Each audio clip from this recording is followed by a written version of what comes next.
What ridiculous thing do people brag about for some reason?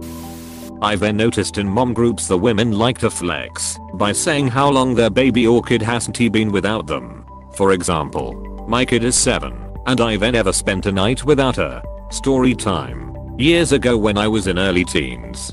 That time when parents take you to their friend's place, but you only get to shut up and behave. This one family, dad, mom, eldest daughter, middle son and youngest daughter.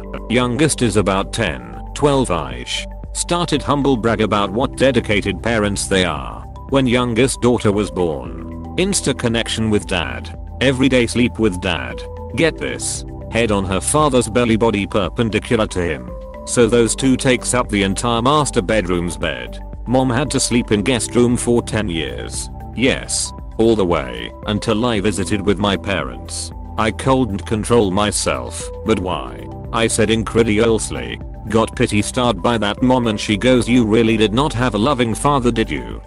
Even beyond how ridiculous it is on the surface, her response does not make any sense, because did their other daughter have a loving father, or does the mom have a loving husband? By their logic the answer seems like a number. How savage they are. Aka how badly they ducked someone over. Some people rise up by improving themselves. Others do it by bringing those around them down. I usually assume the brag is a defense mechanism, show of power to compensate for something. I had a boss like that once. A word of advice for anyone in a similar situation: leave. I stayed for way too long hoping to prove I was a good worker, but she undermined me at every turn. The better I did, the more she hated me, because in her mind someone else doing well makes her look bad. You cannot win with people like that, and it takes a terrible toll on your mental health. Being OCD, even though they are not obsessive compulsive at all. Like being OCD is some organizational badge of honor. Yes, the casual use of that medical ailment to show how much attention to detail you have is awful. It is not even remotely the same thing. True OCD is not a choice, and it can negatively impact your life in so many serious ways. It is just like people who flippantly say they are bipolar when they just mean they are indecisive. It is so disrespectful to people suffering from the real disease. I had a coworker who thought I was flexing on them by using chopsticks. Plot twist. He was eating Mexican food. At that point, you are just over flexing. How little time they have. It is annoying how they would be bewildered about how people would have time to watch films or read books and make comments about how they could never find the time. But then I would see them on beyond social media for 8+ hours. Yes, they are like, I wish I had time for those completely manageable things. You are so lucky. I'm just so busy all the time, every single minute of every single day. I once asked a colleague if she had read anything good lately. Her answer: I can tell you don't have kids. Yep, a person with that mindset has kids and all of a sudden they use it as a scapegoat for anything. Did you see that movie? Nope. I have kids. Did you see the news? Nope. Kids. Did you take a shower today? I have kids. So no, I did not. Anything recreational or normal is impossible because they have kids. I understand you cannot do as much, but you can do something. Not taking vacation days. I hate this workaholic aspect of American culture. We need to change it. While work is obviously important, there is more to life than work and productivity. It is so confusing to me as a Brit. Everyone here always looks forward to their holidays, vacations, and I get hounded by my workplace to make sure I have taken all my annual leave days. I have never heard of someone purposefully not taking their holiday. It is just bonkers to me. I'm also British, and I'm literally leaving work an hour early every day this week because I had exactly 5 hours of leave left. It wasn't enough for a full day off. But my managers would not have let me not take it, even if I would wanted to, so they arranged this for me. Literally since January they have been hounding all of us to use up leave before the leave year resets on April 1st. Most people had a lot left because nobody was really using any last year because they were holding out for the end of lockdown. But even with the huge backlog, they have found a way for everyone to use up every last minute. Using leave is expected, and not using it is 100% not seen as anything to be proud of here.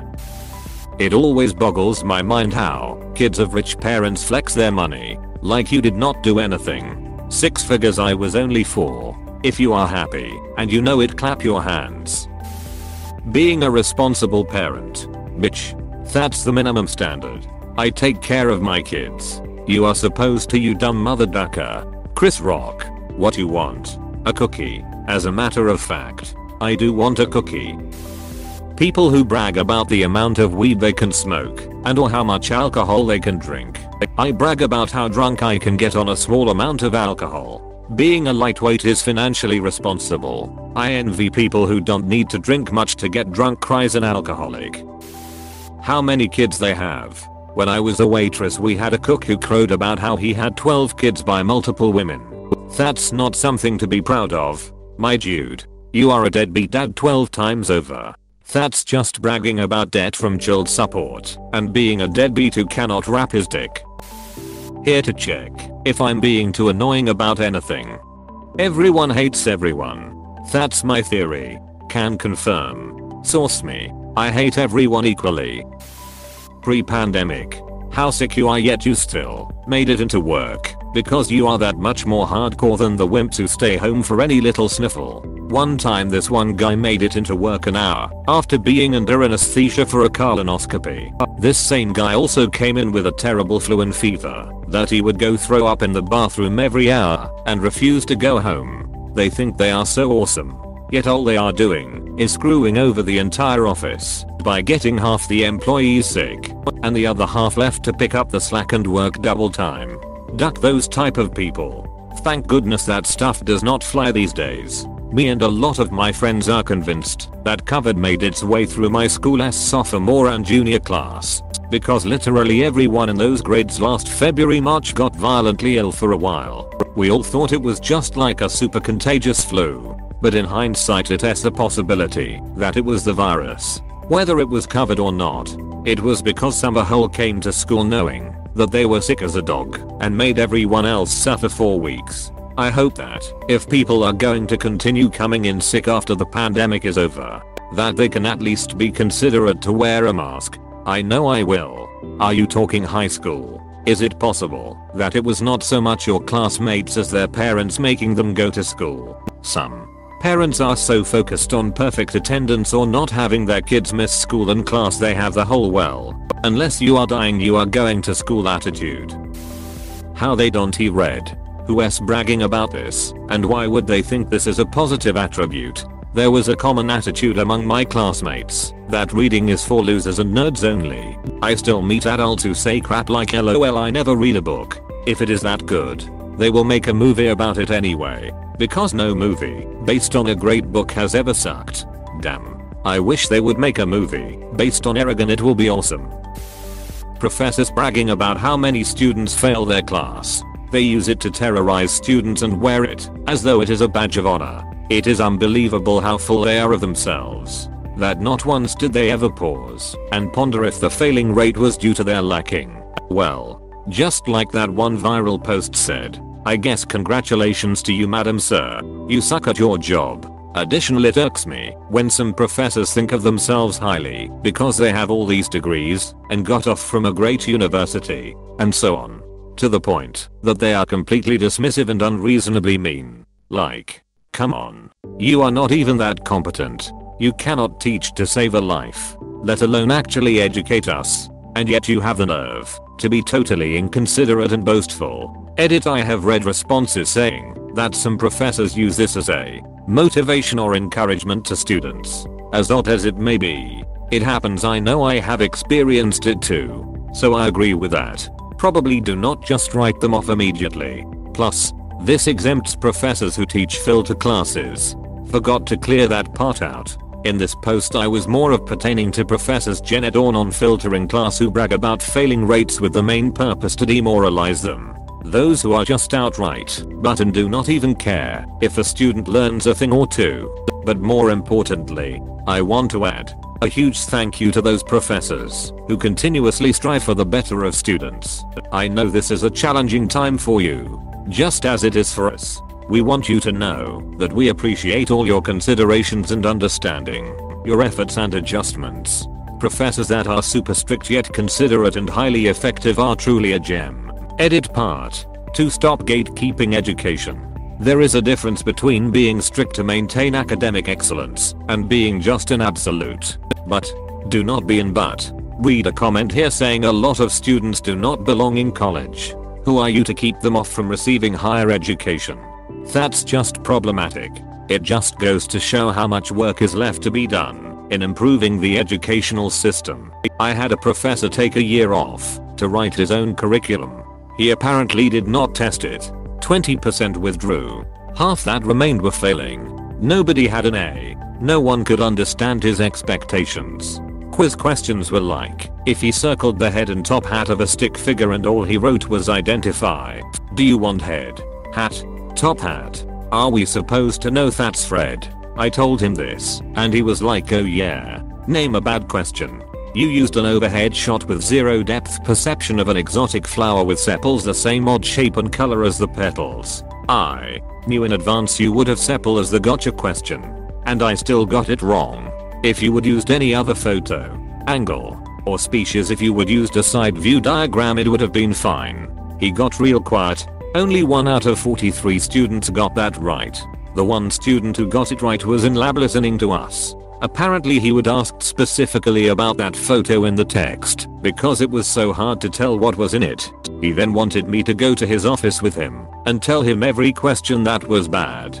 But I refused because they all were. I will pray on this, he said, which is not what you want to hear from someone failing half his section on ecology and evolution.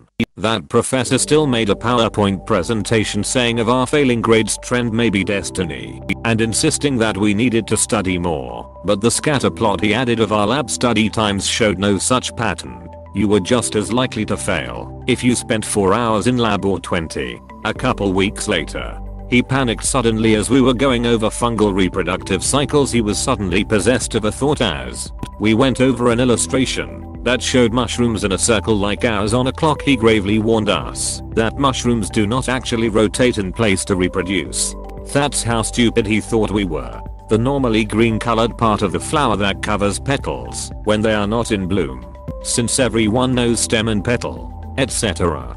But sepal is a lesser known, but equally basic structure. It is Professor Test Candy. Is he still teaching? I'm not sure he ever even started. High schoolers who try to flex the expensive overpriced clothing that their parents bought for them. I have a friend 24 years old who constantly brags about his 500 jeans and 300 hoodies and Apple watches. Dude still lives with his parents. I do not even understand the brag.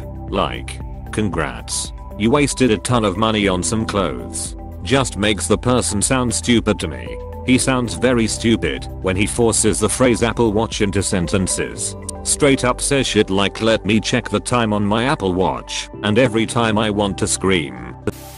People who brag about how little sleep they got. Is that actual bragging or complaining for the sake of receiving sympathy though? I mean, I know people who sometimes complain about lack of sleep. I never really saw it as bragging. High school and college is really the peak time for it. It becomes complaining and a plea for understanding afterwards. Sometimes it's a competition though. Man, I only got 4 hours of sleep last night. Dude, I only got 2. When someone brags about liking a group or artist before they were cool, even though they had 200k followers, bragging about it is annoying. But it is nice to see someone you appreciate growing in success and recognition. How many bananas they can eat in one sitting? I'm interested. 7 bananas. Being in a hole. I never understood the appeal of being a self-proclaimed a hole. My uncle says he likes to mess with people by finding their weaknesses and using them to piss people off. This immediately made me think of him. I used to know a guy who would brag about all the girls he slept with behind his girlfriend's back. Congrats on the STDs and complete lack of the concept of commitment, I guess. This just makes me mad. If you want to get steez then go ahead. But when you are cheating and then having sex with your partner as well, you are not only being a cuntward by cheating, you are ducking, putting them at risk of steez that they did not choose to be at risk for. Thank you for watching. We hope you enjoyed this video. Please subscribe for more videos.